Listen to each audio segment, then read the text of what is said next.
Hai,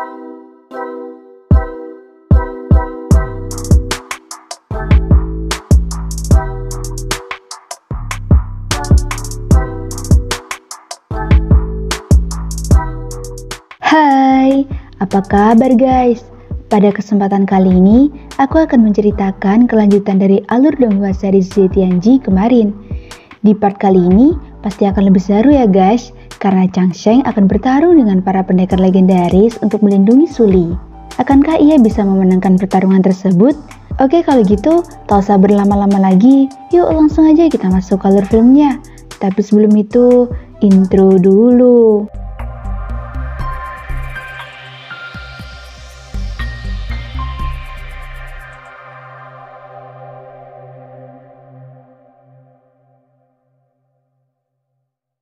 Di part sebelumnya, Chang Sheng akhirnya terlibat pertarungan dengan Liang Wangxun, di mana ia ternyata bisa mengaktifkan formasi bintang yang sangat kokoh. Sedangkan di kerajaan, rupanya permaisuri ilahi telah mendapatkan berita ini, namun ia berkata kalau Chang Sheng akan tetap baik-baik saja. 唐还是国教都想除掉苏黎，他这个人我不喜欢，一向以一己之力。 Berpindah pada Suli yang tiba-tiba didatangi oleh seorang bertopeng bernama Xu Zhang yang juga menginginkan kematiannya. Di sisi lain, Chang Sheng akhirnya berhasil menemukan kelemahan dari formasi tersebut. Namun karena mengetahui kalau Suli dalam bahaya, ia pun kembali untuk menyelamatkannya. Tak berselang lama, hujan deras pun akhirnya turun. Di sana juga terlihat seorang bernama Lin Changhai yang bahagia melihat keadaan Suli yang sangat lemah. Bahkan ia juga berkata kalau Suli saat ini tidak akan mampu untuk membunuhnya. Di saat yang bersamaan, Chang Sheng mengatakan kalau ia akan menjadi pelindung untuk Suli. Tanpa diduga, Suli tiba-tiba bangkit dan membuka sedikit pedangnya. Dan seketika itu juga, Lin Changhai akhirnya tewas di tempat. 你看，终究事实证明我才是对的，值得信任的。也许骊山出看样子，确实不会再有人来了。 Tak lama kemudian, Liang Wangxun dan Xu Zhang pun kembali menyerang Suli. Akan tetapi, secara mengejutkan Wang Po muncul dan menolong mereka. Dengan kekuatan yang ia miliki, Xu Zhang dan Liang Wangxun pun dapat ia kalahkan dengan sangat mudah. Wang Po lalu mengajak Suli dan Chang Sheng pergi dari tempat itu. Rupanya mereka masih dihadang oleh beberapa orang yang ingin membunuh Suli. Alhasil, Wang Po akhirnya kembali bertarung. Liang Wangxun kemudian bertanya kemana Wang Po akan membawa Suli pergi. Mengingat semua tempat di dunia ini tidak akan ada yang bisa menerima kedatangannya. Untuk itu, Wang Po pun berkata kalau ia akan membawanya ke Gunung Li. Namun Zolo tiba-tiba muncul karena ia juga berniat untuk membunuh Suli. Di sana ia juga berkata pada Chang Sheng bahwa saat ini Pao sangat khawatir dengan keadaannya. 你们这些老家伙终于忍不住了。 你现在就只会吓唬小孩子。 Di lain sisi, dengan tidak mengurangi rasa hormat kepada Zolo, Wang Po akhirnya maju untuk menyerangnya. Singkat cerita, Zolo pun menarik pedangnya dan terjadilah pertarungan di antara mereka berdua.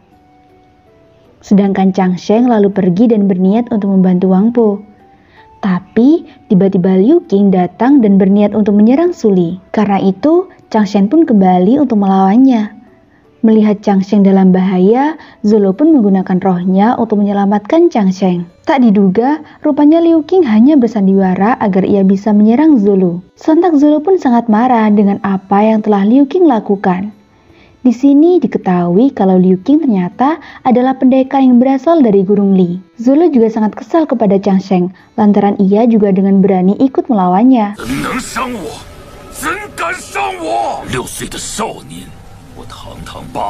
Karena ambisinya untuk membunuh Suli sangatlah besar, Zolo akhirnya mengeluarkan kekuatan aslinya yang membuat kota itu seketika menjadi malam hari. Tak berselang lama, seorang pendekar lain yang bernama Guang Xingke juga hadir untuk membantunya. Melihat Zolo mendapatkan bantuan dari seorang teman, Suli lalu menyuruh mereka untuk menunggu temannya datang. Sontak Zolo pun tidak percaya kalau orang seperti Suli memiliki teman. Sesaat kemudian, seorang wanita pun muncul dan bertarung dengan mereka. Alhasil, Zolo dan Guang Xingke dapat ia kalahkan dengan mudah. Di sisi lain, Chang Sheng bertanya-tanya siapa sebenarnya wanita tersebut. Setelah Zolo berhasil dikalahkan, ia pun bertanya pada wanita itu mengapa orang suci dari selatan sepertinya mau membantu Suli yang merupakan seorang pria berdarah dingin. Karenanya, wanita itu pun berkata kalau mereka tidaklah lebih baik dari Suli, mengingat ia juga pernah melakukan perbuatan yang sangat mulia tanpa diketahui oleh orang banyak. Karena tidak bisa berkata apapun, Zolo dan semua orang yang ingin membunuh Suli akhirnya meninggalkan tempat itu. Sebelum pergi, Liu Qing mengatakan kalau sebenarnya ia menginginkan kematian Suli. Namun setelah ia mengikutinya beberapa hari ini, Liu Qing menjadi sadar dan akhirnya mengurungkan niatnya. By the way, karena aku gak tahu nama wanita suci dari selatan itu, jadi kita sebut saja ia bernama Nalan Yuran. Oke, kita lanjut. Malam harinya, mereka pun berkumpul dan sedang membicarakan beberapa orang yang sedang menginginkan kematian Suli. Bahkan ternyata permaisuri ilahi adalah orang yang paling menginginkan hal itu dapat terjadi.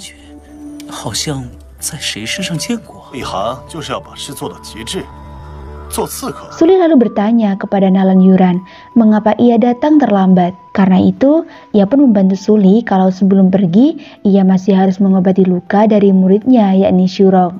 Di sana ia lalu memberikan pengobatan untuk luka yang diderita oleh Wang Po. Setelah lukanya disembuhkan, Wang Po akhirnya pergi meninggalkan tempat itu. Di sisi lain, Suli mengatakan kalau sifat Chang Sheng sama dengan Wang Po. Karenanya, Nalan Yuran pun menyamakan Suli dengan Tang Tang. Saat pagi tiba, Suli dan Nalan Yuran terlihat bersiap untuk meninggalkan kota tersebut. Untuk itu, Chang Sheng pun berpesan kepada Suli agar di masa depan ia tidak melakukan pembunuhan lagi. Singkat cerita, ketika Suli telah pergi dari sana, Chang Sheng baru sadar kalau payungnya juga ikut terbawa. Berpindah pada Shurong yang rupanya pergi menemui Qiu Shanjun untuk menyampaikan kalau ia akan segera pensiun setelah kembali ke Hujian. Karena ia telah menemukan orang yang akan menjadi pendamping hidupnya meskipun ia tidak tahu keberadaan orang itu sampai saat ini. Kemudian ia pun pergi menemui Nalan Yuran dan Suli untuk menyampaikan hal yang sama.秋山君和陈长生，连我都分不出来，你什么时候去京都？ Karena ia akan kembali ke Hujian, Suli lalu menitipkan payung kertas kuning milik Chang Sheng yang tidak sengaja ia bawa.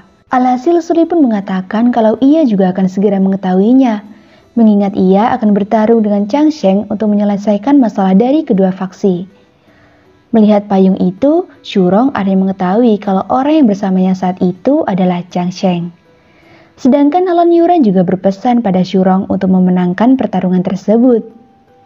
Keesokan harinya, terlihat Chang Sheng yang kembali ke ibu kota mendapat sambutan yang tidak menyenangkan dari para penduduk. Sesampainya di depan Akademi Ortodoks, rupanya Lulu dan Shuyan pun telah menunggu kedatangannya. Di sana, Lulu pun meminta maaf kepada Chang Sheng karena ia tidak bisa membantu menyelamatkan Zeshu. Karena itu, Chang Sheng lalu mengatakan kalau itu bukanlah kesalahannya. Di sisi lain, Chang Sheng juga bercerita kalau saat di dunia Zoyuan, ia bertemu dengan seorang wanita cantik yang menolongnya. Namun karena keberadaannya tidak diketahui, Lulu pun mengatakan kalau ia akan membantu Chang Sheng untuk mencari keberadaan wanita itu. Kemudian mereka pun pergi ke tempat paus untuk menceritakan apa yang sebenarnya terjadi.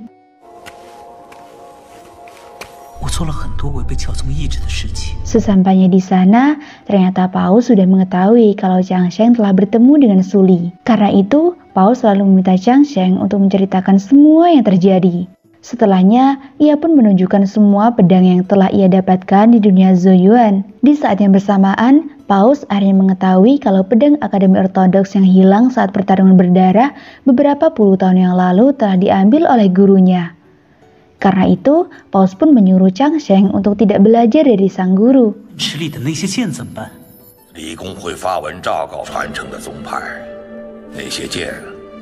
Saat keluar dari kediaman Paus, Pendeta Xia rupanya telah menunggu Chang Sheng. Singkat cerita, mereka pun akhirnya pergi ke tempat tetua milisya yang ingin menyuruh Chang Sheng untuk menjadi lebih kuat di tahun ini. Mengingat mereka harus bersiap dengan apa yang akan dilakukan oleh permaisuri ilahi. Tak berselang lama, Chen Liu Tuang akhirnya datang untuk menyampaikan dukungannya kepada mereka.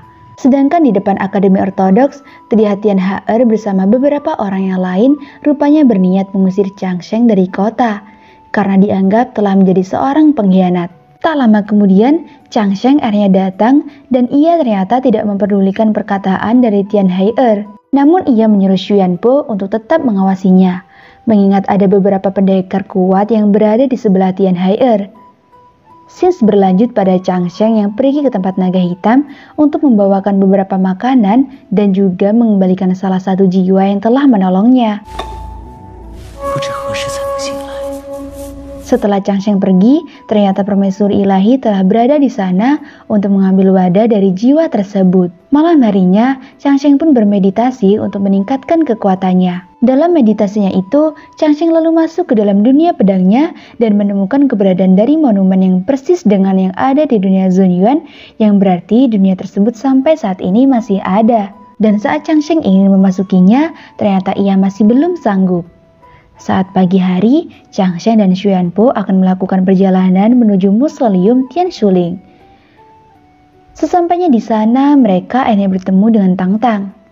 Singkat aja, ketika mereka telah kembali ke Akademi Ortodoks, ternyata banyak sekali orang yang berada di sana. Karena itu, Tang Tang dan Chang Sheng pun menemui Tian Hai'er untuk mengancamnya. Karena Tian Hai'er tetap menyombongkan dirinya, Tang Tang lalu menendangnya hingga tersungkur. 我小时候最喜欢做的一件事啊！